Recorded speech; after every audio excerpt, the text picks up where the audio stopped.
please stop calling me Oppa. Oppa is term used by girls. So ano ba dapat tawag ko sa'yo? Call me Hyung, okay? Hyung? Yeah, Hyung. Only because we are good true friend now. Hindi ako sanay. Opa ako sanay. Opa na lang. No, Hyung. No, Opa. Hyung. Opa! Hyung! Opa. If you don't, you will regret it. Oh, I'm so scared. Opa! Opa! Opa! Opa! You can stay here as long as you need. Wala namang kasama dito sa bahay. And frankly, I welcome the company. Salamat sa kuya. Basta kapag nahanap ko na si tatay, hindi na ako magiging abala sa inyo. No problem. Andrew, pwede ba kita makausap? Saglit lang.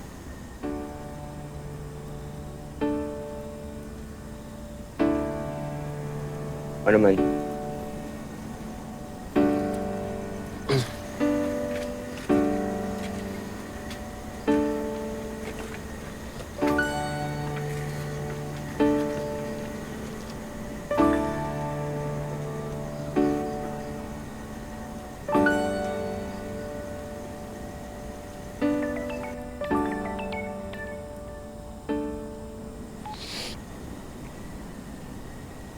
Hello? Joey,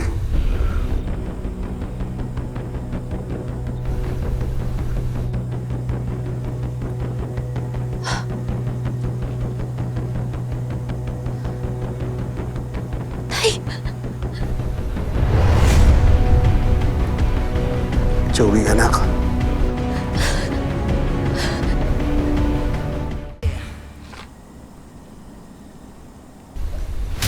Joey anak. Tay!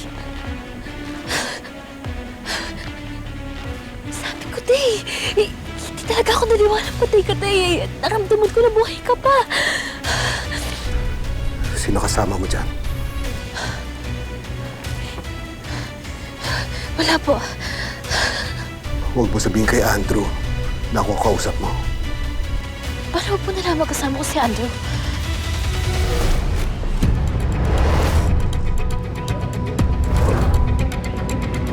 Tay?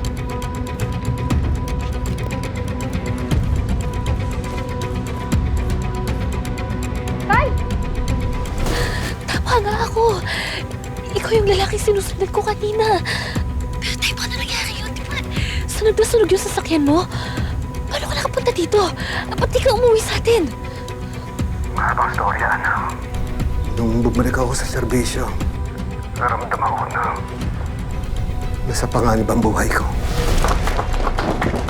Ay, sorry. May lalaki kong nakita doon sa labas ng presinto. Siya din yung lalaki nagbulabog sa amin nung habang ini-interview ko ni Andrew.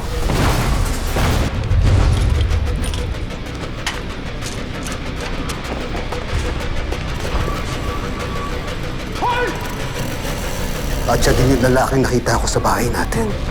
Sa bahay mo? Mainit na po ah.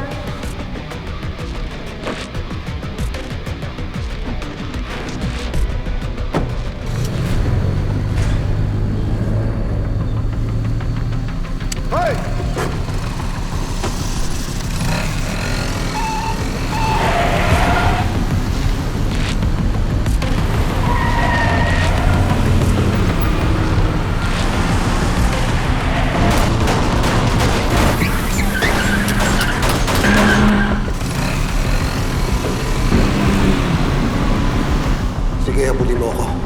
Tantanan mo pamilya ko. Siya po yung lalaki nagtagang pumatay sa'yo? Oo, anak. Nagtuos kami.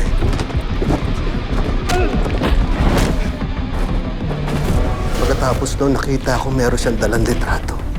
Litrato ng pamilya natin. Huwag mo dami pamilya ko! Gusto mo iligtas pamilya mo? Mamamatay ka! Pero wala akong nagawa.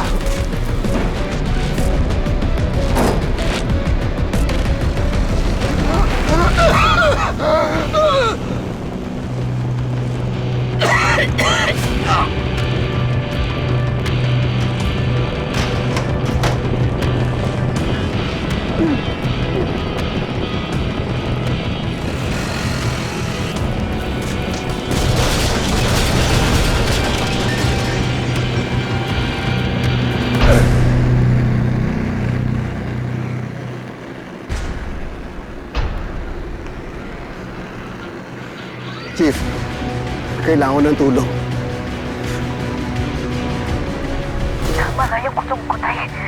Naramdaman ko na na may tinatago sa akin si Chief Lansag. Kaya ayaw niyang pakita sa amin yung labi mo. Alam mo, pati si nanay ayaw niyang maniwala. Ayaw niyang umasang buhay ka pa. Naiintindihan ko kung bakit ganun nararamdaman ng nanay mo. Kasi naman tayo sakit ng ginawa mo sa amin eh. Nagmukha kaya kaming tanga. Naduloksa kami sa taong buhay pa naman pala.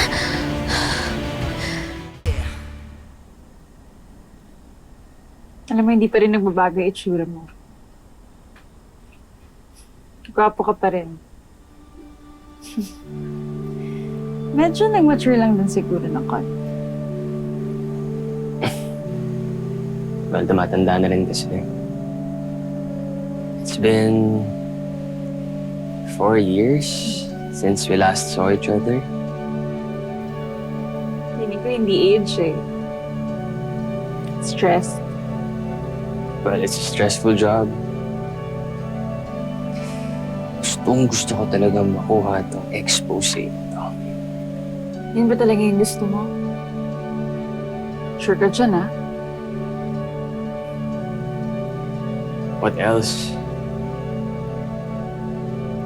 Well, pretty si Joey. It's not hard to be attracted to her. Baka naman ginagawa mo to para... Para makatulong sa kaibigan ko. Yun lang yun. So kaya mong sabihin na wala kang gusto sa kanya? Look, Zoe, this mission is my priority right now. Wala ko ibang intensyon kundi yun at makatulong sa kaibigan kong si Joey. Huwag mo na sana lagyan ng mali siya. Fine, fine. I'm just asking.